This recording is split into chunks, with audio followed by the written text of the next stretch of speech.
Okay, we're now at the procedure, step 7, using a convex mirror. Now, all I did is took the concave mirror and turned it around.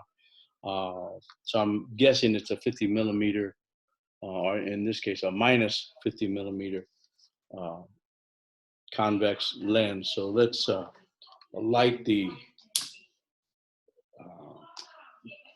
candle. I'm going to use the same steps that I did, and there's no card or anything. Well, I don't think it'll show up on a card.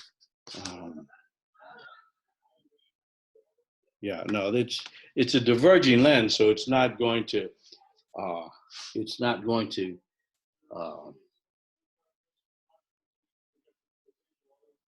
it's not going to focus the rays. It diverges, so it's not going to focus the rays. So let's just take an image. Let's see, why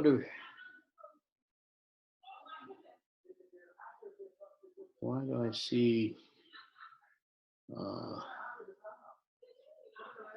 several images? Oh, I think no, that's not from the camera, and that's not from the computer. Oh, there's a glass.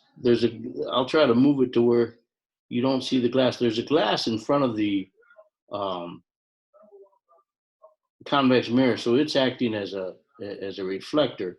So we're looking at the small image. You're going to look at the small image in the center of the convex mirror. So there's at 15 centimeters. I'm going to move it. It doesn't say at D equals R, but I'm going to do it at D equals R. And again, ignore the big image, the big flame. We're looking at the center of the convex. That was 10 centimeters. Now 7.5. I'll have to move the candle, not just the glass. 7.5.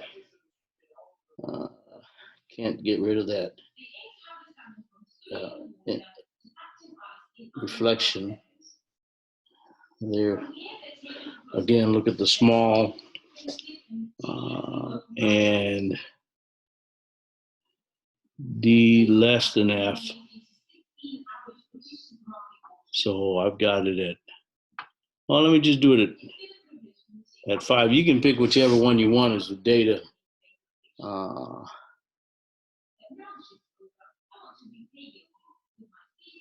Okay, that's not working well because of that glass. It's a very faint, it's kind of overwhelmed by the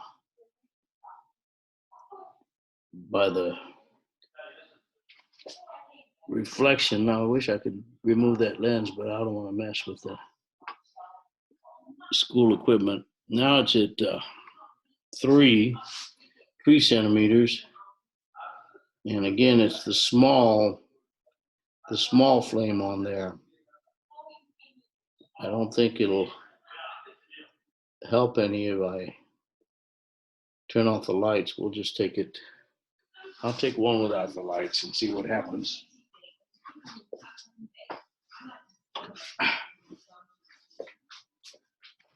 Working by candlelight. All right.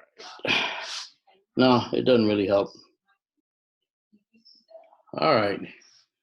So that's the, I know you can't see it on the computer, but I'll post the accompanying photos.